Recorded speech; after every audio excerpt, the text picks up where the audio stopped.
Subscribe करें हमारे YouTube channel साधना gold को और पाएं वीडियो सबसे पहले। और हाँ, बेल आइकन दबाना ना भूलें। क्या धन आगमन ही धर्म का फल है क्या? सजनों, धर्म का फल धन आगमन नहीं है। धन तो उस व्यक्ति के पास में ज्यादा मिलेगा जो जिंदगी में 1 रुपया का धर्म नहीं करता है। ज्यादा धन मिलेगा उसके यहां। जो खर्च करता है उसके पास तो खर्च होगा, मिलेगा कहां से? ज्यादा इकट्ठा ही नहीं हो सकता। पापी के यहां धन ज्यादा मिल सकता है, तो फिर धर्म का फल क्या है? धर्म का फल है धर्मस्य ह्यपवर्गस्य। धर्म का फल है अपवर्ग की प्राप्ति। अपवर्ग। आप कहोगे महाराज जी अपवर्ग क्या है? अपवर्ग माने जहां पवर्ग नहीं हो उसे अपवर्ग कहते हैं। आप कहोगे पवर्ग क्या है? अरे भैया पढ़ाई की होगी, कवर्ग चवर्ग टवर्ग पवर्ग, समझे नहीं समझे? जो कैसे लेकर के कै ख गै घ ङ उसको कवर्ग बोलते हैं। ख ये कवर्ग हो गया, च छ ज झ ये चवर्ग हो गया। ऐसे ही पै फ ब भ म इसको बोलते हैं पवर्ग। और जहां पवर्ग नहीं हो उसको बोलते हैं अपवर्ग। आपको महाराज ये पवर्ग का मतलब क्या है? जहां इन 5 का भय नहीं हो। पै माने पतन, फै माने फलासा, बै माने बंधन, भय माने भय डर, और मैं माने मृत्यु। जहां 5 का भय नहीं हो उसे कहते हैं अपवर्ग। पतन फलासा बंध भय मृत्यु जहां पर नाही। पै भय बै भय मैं रहित सो अपवर्ग कहा। और ये कब नहीं होता? बोले ये तब नहीं होता जब हमें, देखो अपवर्ग की चर्चा सुंदरकांड में भी आई है। तात स्वर्ग आया ना, अपवर्ग शब्द। तात स्वर्ग अपवर्ग सुख धरिए तुला एक अंग। तूलनता ही सकल मिली जो सुख लव सत्संग। बस उसी अपवर्ग की चर्चा इस 9वें श्लोक में है। हाँ, वही अपवर्ग है। तो उसी अपवर्ग को मैं समझा रहा हूं आपको कि जहां पवर्ग नहीं हो उसे अपवर्ग कहते हैं। और अपवर्ग नाम किसका, ये तो समझ गए होंगे आप। अपवर्ग किसको कहते हैं? मोक्ष को। अपवर्ग किसको कहते हैं? मोक्ष को। मोक्ष को अपवर्ग क्यों कहते हैं? क्योंकि मोक्ष मिल जाने के बाद, परमात्मा का चरणारविंद मिल जाने के बाद इन 5 चीजों का भय नहीं होता। यानी मोक्ष मिल गई तो पतन नहीं होता, मोक्ष मिल गई तो कोई फल की इच्छा नहीं होती, मोक्ष मिल गई तो कोई बंधन नहीं है, और मोक्ष मिल गई तो कोई भय नहीं है, और मोक्ष मिल गई तो फिर मृत्यु नहीं है। इसलिए इसको अपवर्ग कहते हैं। यानी कोई भी धर्म का काम करो तो उसमें धन की कामना मत करो। धन तो आएगा ही आएगा। धन आएगा तभी तो लगाओगे, नहीं तो कहां से लगाओगे? जब धन है हमारे पास तो वो धन लगना है। चाहे बुरे काम में लगाओ चाहे भले काम में लगाओ, धन तो लगना है। जो सनातनी होता है, जो धर्मावलंबी होता है, जो महाराज भगवान का भक्त होता है, वो अच्छे काम में धन खर्च करता है। और महाराज जो धर्मावलंबी नहीं है, जो संस्कारी नहीं है, वो उल्टे सीधे काम में खर्च करता है। धन तो खर्च होना है। धन लक्ष्मी चंचुला है, आज तक किसी के पास नहीं रुकी है। ध्यान देना मेरे भाई, धन तो जाना है। भगवान कहते हैं इस धन की 3 गति है जो होनी है। 2 गति है मानव तेरे हाथ में है, और तीसरी गति मेरे हाथ में है। 2 गति कौन सी? बोले पहली गति है धन से आप धर्म कर लो, ये आपके हाथ में है कि इस धन से जितना चाहे धर्म कर लो, यहां भी काम आएगा वहां भी काम आएगा। दूसरी गति बोले भोग कर लो, जैसा भोग करना चाहो, पर वो यही काम आएगा वहां नहीं आएगा। पहली गति जो धर्म की है, पहली गति जो धन की है धर्म, वो तुम्हारे हाथ में है। धर्म करोगे यहां भी वाह वाह और वहां भी। दूसरी गति है भोग, वो भी तुम्हारे हाथ में है। यहां तो वाह वाह होगी लेकिन वहां कुछ नहीं होगा। पर भगवान कहते हैं तीसरी गति मेरे हाथ में है, और उस तीसरी गति का नाम है नाश। मानव बोला प्रभु ये भी हमें दे दो। भगवान बोले तुम्हें दे दिया तो तुम कभी नाश नहीं करोगे इसका।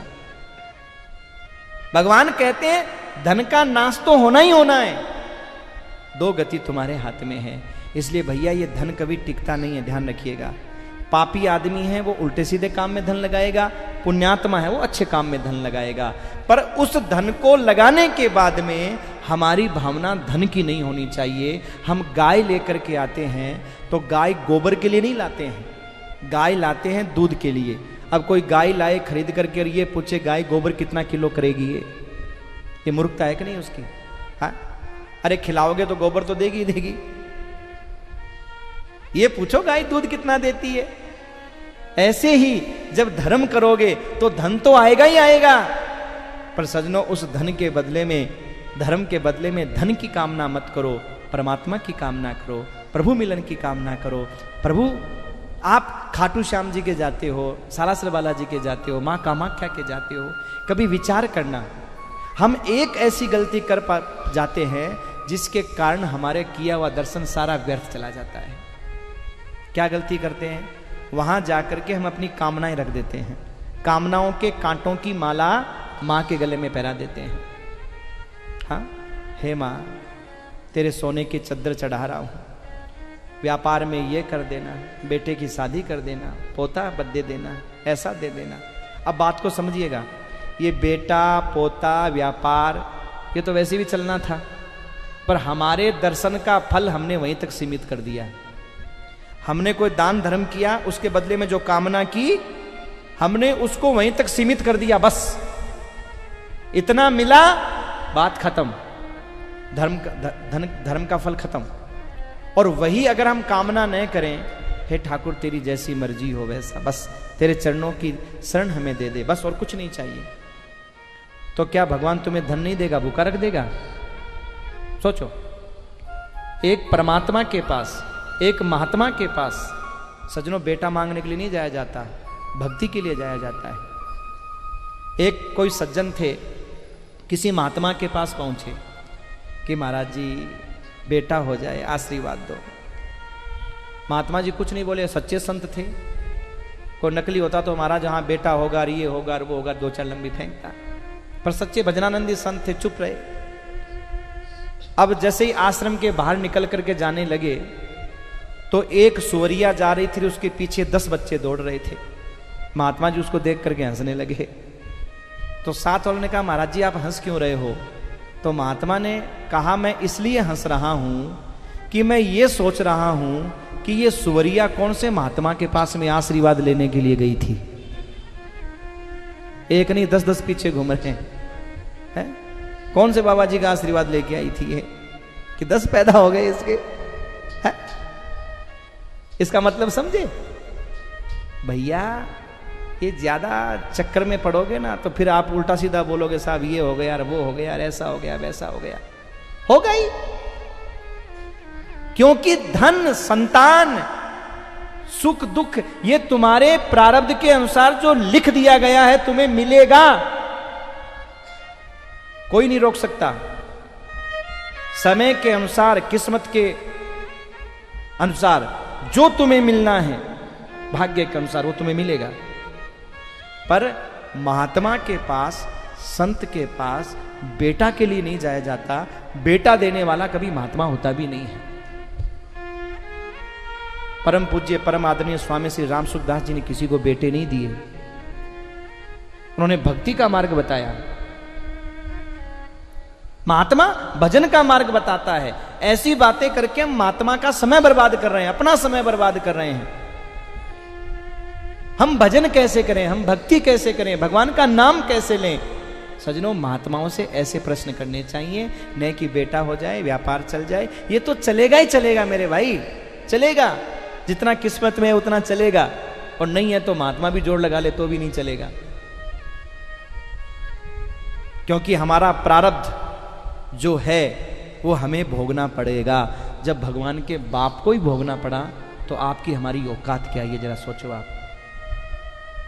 भगवान के बाप को भोगना पड़ा। बस इतने से समझ लो।